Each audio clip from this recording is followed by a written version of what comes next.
What's up, superfans? It is Fit Nerd from Superheroes Ultimate. Welcome to another episode of Heroes Finest, where we discuss, review, and reveal all the latest and the greatest in the superhero realm. And today we're going to be discussing Loki season finale and who the real villains are.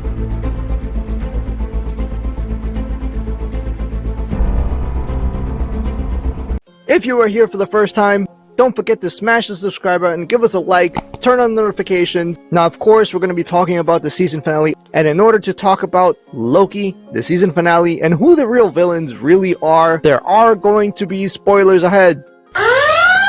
As many people on the internet have been stating that it all leads to Kang the Conqueror, Kang this, Kang that, Kang this. It almost felt like WandaVision, with everybody stating that Mephisto is behind all of it. And the big reveal in the season finale will lead to Kang. Now let's discuss and let's break it down so we could explain why it isn't really him. We've got Loki and Sylvie finally in their love journey that they've been going through the whole season to discover the Citadel at the end of time. And within this Citadel is He Who Remains, which in the comics is actually an old man. Now in the comics, He Who Remains is the final director of the Time Variance Authority at the Citadel at the end of time. Now, as we see Sylvie and Loki walking around the Citadel after the brief introduction by Miss Minutes and given the option to live out their lives within the sacred timeline, we see Loki and Sylvie walking around the Citadel that is basically in rubble. It is destroyed. There's a bunch of statues that are broken apart. The Citadel is cracked all over, being held by what seems to be gold, and it may be possible that there really was He Who Remains, this old dude that was running the TVA, and Kang came in, or one of the variants of Kang, or when there was the Council of Kangs, came in and made the decision and killed the actual person, He Who Remains. Because as we see when the doors finally open to reveal who is behind the TVA, which is our Nathaniel Richards version of Immortus. And this is definitely Immortus because if you see the goatee on his face, you see the outfit that he is wearing, it is very similar to the character of Immortus in the comics. And he even states that Miss Minutes is still calling him He Who Remains. It could be possible that he is not the one that is actually He Who Remains, and that the Kangs, or the Council of Kangs, took over the Citadel at the end of time. Now, were we the fans correct about that this is going to lead to Kang?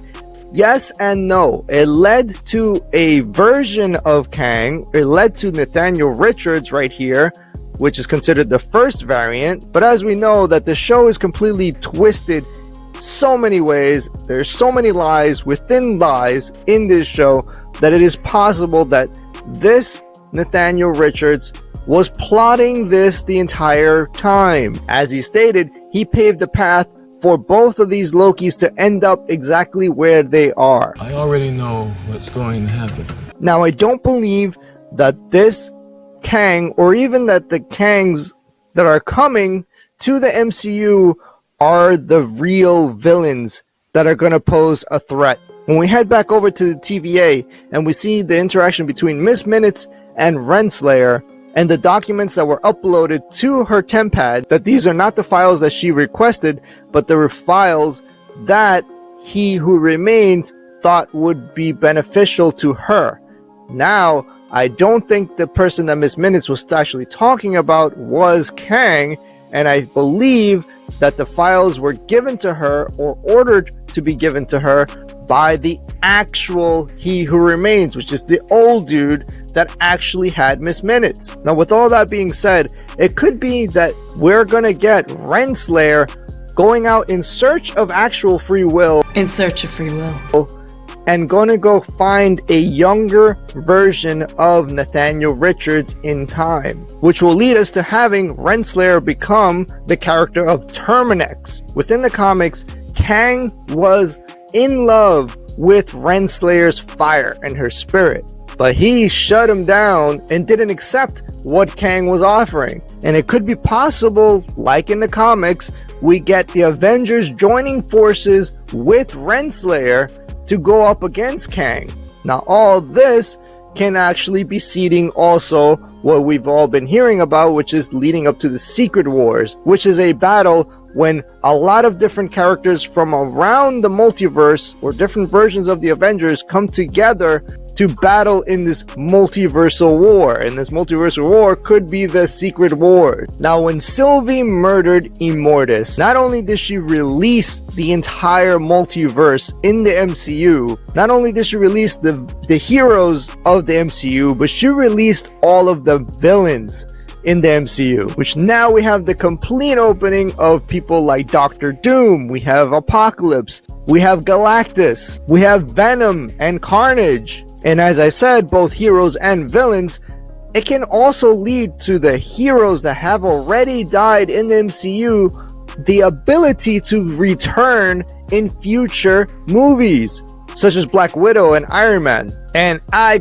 called it when I said that the way that they might introduce Kang the Conqueror, the actual Kang the Conqueror, was in a 2-second scene like they did in the Avengers, where we have Loki talking to Mobius and B-15, which, by the way, don't know him or don't recall who he is, because it may be that those are actual variants from across the multiverse and there's more than one B-15 and Mobius running around the TVA, which can also lead to the Council of Mobius. And we have Loki see this statue of Kang the Conqueror, and we see him in his full getup.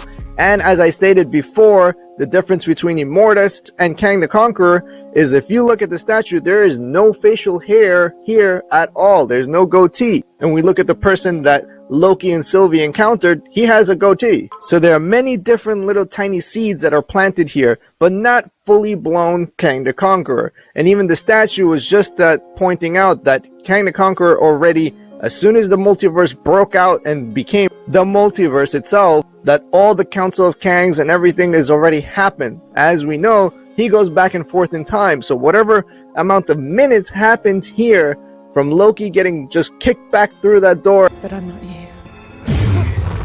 that Kang already came into the TVA, killed He Who Remains, and took over the TVA. So now, besides having a bunch of Spider-Man coming together to fight the Sinister Six, we have the infinite amount of all of the stories that we know from the Marvel Universe to be able to be told in the Marvel Cinematic Universe. Now, the other thing that I want to point out is that Nathaniel Richards and the Council of Kangs, knowing how sophisticated and intelligent they are and how OP they are, and in case you're wondering how OP Kang the Conqueror is in compared to all of the villains in the Marvel Cinematic Universe, in Marvel Comics itself, Kang the Conqueror made Thanos his bitch. He kicked his ass in a split second.